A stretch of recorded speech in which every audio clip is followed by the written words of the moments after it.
Hello everyone, Ryan from Avatar Aquatics. I now have two mango plants because today the Alphonso mango tree, the Alphonso, the very awesome Indian variety, came in the mail. This was about 30-40 minutes ago, and I've gone ahead, unboxed it myself. It was really well packed from Everglades Farms, and then gone ahead and gave it a little bit of a watering just so that we can get this nice and set up and I can take my time with the filming. So overall, this was advertised as a 2 to 3 foot tree. It does look like it's 2 to 3 foot, and they are clear that it is based on the bottom of the pot all the way to the tip of the tree, so not from the base. And I guess that makes sense, right? Because that's where all the roots are. That's still part of the tree, so they're measuring from the very bottom of the pot. Now, to give you a comparison, this is my Namdok Mai tree, mango tree that I got from Logi's. If you see, I've gone ahead, way too much floaters, gone ahead and gave it a little bit of a mulch.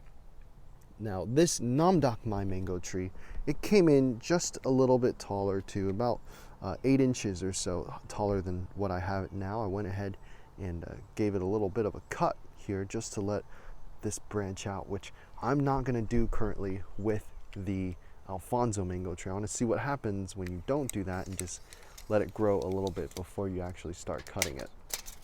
And which I mean, I will say, like, I did give this guy about 2 weeks or so before I even try to do that. So anyways, let's give it a little measure just from the base of the tree here right to the top of the mango tree is about, top is over here onto on the right here, it is about 21-22 inches, somewhere around there. And then let's see, from the, let me just open up my tape measure. And then from the base of the tree here to the tip, let me get you guys on eye level here. It's about 26, 27. No, that's 2 feet. Sorry. This is about 30 to 31 inches. Okay. So from 22 to 31, it almost adds almost 10 inches or so from the pot. They are clear that they did measure it from the bottom, so not that big of worried. Let's see the difference between the potting soil. So both of them actually use a lot of sand, both the Logi's when it came in as well as here. I did manage to repot this one, so can't really look at the perlite and say anything because that was what I added. And they add a lot of sand for good drainage, and the difference comes in this. This is a sphagnum peat moss. If you've ever kept dark frogs or anything like that in a vivarium, you know what this is. It is to help with moisture retention. It sucks up a bunch of moisture, and then the plant can go ahead and use that later when they don't water. Overall, the tree looks pretty good. It came in alive. It was not sort of missing water or anyway. It came in kind of damp actually from the bottom. But I just want to look at this leaf. Look how big this leaf is. Now I'm the full size grown dude's hand, and it is from the tip of my fingers all the way down to my wrist. And I didn't even stretch it out yet. Okay. And then just to show you the Logi's one, let's take a look at one of the bigger leaves. This one's a big leaf. It is from the tip of my fingers to the palm of my hand. Now both of these guys actually came in with a little bit of tip burn. This here was really not my fault. This came in, I went ahead and reviewed the video and it was already there when I got it.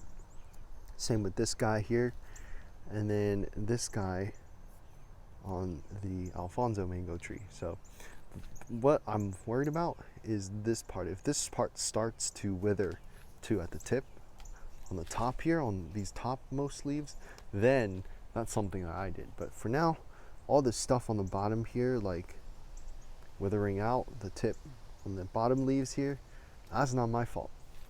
Now the tree came in alive, but there are some signs that I'll be monitoring, especially since I don't really know what it is. I might take a picture and ask them about it later. But here, let's see if this will help focus it. If I were to tip the tree over just a little bit, you guys can see these little black bruising spots on the trunk of the tree, and I'm not sure what that actually is. So we're gonna have to look into that. Anyways, the next couple of steps. Okay, what do I do next? I'm gonna inspect the tree for damages, which I did find a couple of lost leaves. Not big of a deal, at least for now. Kind of see at the tip there. There's some trees, some leaves that are lost, and you can also see some sap on this side. It comes off. So, oops, sorry, I didn't mean to do that. See the sap? It comes off. I'll have to wash my hand later. But overall, did pretty well. I did find a leaf on the bottom of the pot, as well as one that is a little bit broken. You see that right there. But this Alphonso mango tree looks fine. I'm looking forward to keeping this happy and healthy for the next 2 weeks or so. I'm gonna let it just sit here, acclimate, get used to my surroundings. This guy gets pretty much full sun. In the mornings, it's a little more shaded by this little part of my house. But in the afternoon, it is just straight sun.